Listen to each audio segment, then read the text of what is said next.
Karibu sana mtazamaji wa Zone Media, uko nami Victor Moshi ili tujuzane yale yote ambayo yanajiri katika uga wa kimataifa. Sasa mtazamaji, kufuatia mpango ambao rais wa Marekani Donald Trump pamoja na waziri mkuu wa Israel Benjamin Netanyahu wameweza kuidhinisha mapema siku ya hapo jana wa kusitisha mapigano katika ukanda wa Gaza. Hatimaye sasa Hamas imeweza kupokea vipengele 20 ambavyo Trump ameweza kuvitoa kwa ajili ya mapigano kuweza kusitisha, ambavyo vipengele hivyo waziri mkuu wa Israel Benjamin Netanyahu ameweza kuviridhia. Sasa ilibaki tu upande wa Hamas waweze kuridhia ili waweze kutekeleza. Sasa habari ni kubwa sana, ambapo Hamas imeanza mpango wa kuweza kuchunguza vipengele hivyo na kupitia kwa ujumla, lakini kundi la Islamic Jihad limepinga vikali mpango huo. Kuna ukinzani. Hili ni kundi ambalo pia liko Palestina. Taarifa inasema kwamba Hamas imesema inaupitia mpango wa kusitisha vita uliozinduliwa na rais wa Marekani Donald Trump baada ya kufahamishwa na Qatar na Misri. Wakati huo huo, kundi la Islamic Jihad PIJ likipinga mpango huo kwa kusema ni makubaliano kamili ya Marekani na Israel. Kwa mujibu wa chanzo kilichozungumza na Reuters, wajumbe wa Hamas waliwaambia wapatanishi kwamba watalichunguza pendekezo hilo kwa nia njema na kisha kutoa jibu rasmi. Reuters iliripoti kuwa Misri na Qatar ndizo zinazoieleza Hamas kuhusu mpango huo wa Marekani wa kukomesha vita. Ikulu ya White House pia ilithibitisha kwamba Rais Trump alijadili pendekezo hilo la kusitisha mapigano na waziri mkuu wa Israel Benjamin Netanyahu, akieleza kuwa mpango huo unapata uungwaji mkono wa viongozi wa Kiarabu na Kiislamu. Katika mkutano wa pamoja na Netanyahu, Trump alisema anaamini Hamas hatimaye itakubali mpango huo, akiongeza kuwa Doha imekuwa jukumu la kuishawishi harakati hiyo. Kwa upande wa pili sasa, kundi la wapiganaji wa Islamic Jihad wamepinga vikali kuhusu mpango huu, ambapo katibu mkuu wa Islamic Jihad Ziad al-Nakhala alikosoa vikali pendekezo hilo na kulikataa moja kwa moja, akisema kuwa ni makubaliano kamili ya Marekani na Israel. Al-Nakhala alisisitiza kwamba tangazo hilo linaakisi msimamo wa Israel wa usahihi wa hali ya juu na linaunda mapishi ya kuendelea na uchokozi dhidi ya watu wa Palestina. Alionya kwamba pendekezo hilo ni jaribio la Marekani kulazimisha hali mpya baada ya Israel kushindwa kuzitekeleza kupitia vita vya mfululizo. Vile vile kiongozi huyo alitahadharisha kuwa makubaliano hayo ni mapishi tayari ya kulipua eneo lote na kuongeza mgogoro zaidi. White House iliwakilisha rasmi mpango huo Jumatatu usiku, ikisema iwapo pande zote mbili zitaukubali, vita vitasitishwa mara moja. Juhudi za upatanishi zinazoongozwa na Qatar na Misri bado zinaendelea, huku Hamas ikiwa haijatoa msimamo wake wa mwisho. Hata hivyo, makundi ya mapambano ya Palestina yamesisitiza kwamba makubaliano yoyote lazima yashughulikie mizizi ya vita, ikiwemo mzingiro na ukaliaji wa Israel.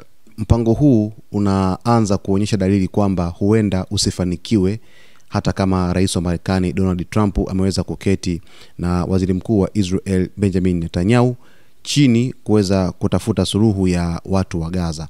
Na hii yote inatokana na upazwaji wa sauti ambao umeweza kupazwa duniani kote kutokana na hali halisi ambayo ilikuwa ikiendelea katika ukanda wa Gaza, kwa sababu hali ilifika hatua kwamba hali ilikuwa ni mbaya sana, yani mbaya kulikweli. Sasa mwisho wa siku sasa wameona kuna wajibu wa kuweza kukaa chini na kuweza kuzungumzia mpango huu. Lakini hii inaonyesha kwamba Hamas iko kwenye kusitasita. Wamesema kwamba watapitia mpango wa Trump kwa nia njema, lakini hawajatoa jibu rasmi kwamba ni lini wataweza kutoa taarifa kwamba jibu lao ni hili. Lakini hii ni dalili ya kutaka kupata muda kuangalia masharti na pia kuepuka kuonekana wanakubali moja kwa moja mpango wa Marekani na Israel.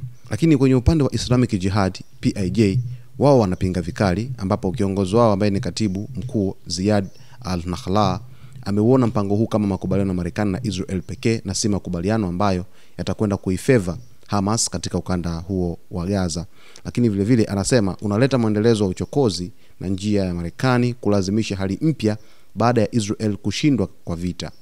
Kwao huu si mpango wa amani, bali ni bali ni mpango wa mtego wa kisiasa. Palestina ni moja kati ya taifa ambalo kuna makundi mbalimbali ya wapiganaji, na Islamic Jihad ni moja kati ya kundi ambalo mara kadhaa limekuwa pia likijihusisha na mapigano na wanajeshi wa Israel ambao wamekuwa wakiendeleza operesheni zao katika ukanda wa Gaza.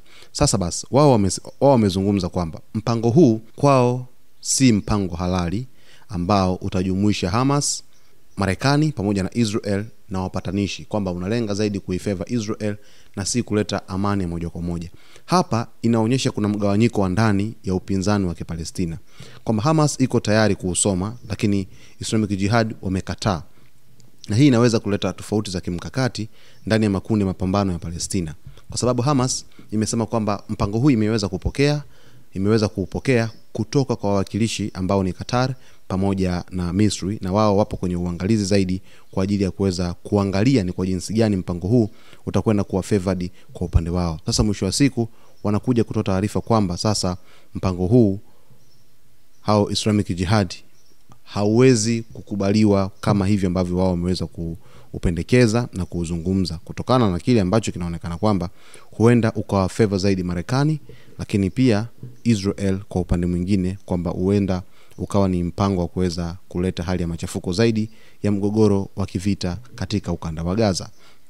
Kwa kusema haya yote, hawa Islamic Jihad wanaonyesha kwa jinsi gani hali ya hapo baadaye huenda isiwe ya utulivu tena na juhudi zikaweza kugonga mwamba, kwa sababu Hamas ikikubali kwa masharti inaweza kuonekana kama ishara ya unyumbulifu au usaliti, lakini pia inaweza kuchukuliwa kama udhaifu kwa Hamas. Kama itaukataa, vita vinaendelea na mpira utarudi tena mkononi mwa Marekani na Israel kudai kwamba Palestina hawataki amani.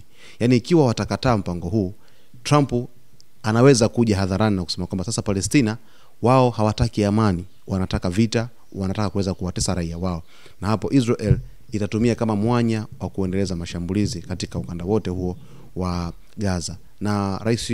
Na waziri mkuu Benjamin Netanyahu amezungumza kwamba yeye anataka usalama zaidi kwa ajili ya taifa lake la Israel na raia wake, kwa sababu ana wasiwasi kuwa huenda kile ambacho kilifanyika Oktoba 7, tukio ambalo halikuweza kusaulika na halitaweza kusaulika kwa maneno ya Netanyahu, kinaweza kutokea tena katika wakati ujao. Ndio maana anataka usalama zaidi uhakikishwe kwa ajili ya raia wake wa Israel, lakini vile vile anataka amani iweze kurejea. Lakini kikubwa zaidi ni kwamba kuna kipengele kile cha Hamas iweze kuondolewa nguvu, kwamba disarmament of Hamas inaweza kuwa ni kipengele kigumu ambacho kisikubalike na kufanya vita visiweze kusitishwa katika ukanda wa Gaza. Mtazamaji wa Zone Media, kuna mengi sana tutakwenda kuyafahamu hapa, lakini cha msingi tu ni kusihi uweze kusubscribe channel yetu, kulike video zetu, kucomment pamoja na kushare. Jina langu naitwa Victor Moshi.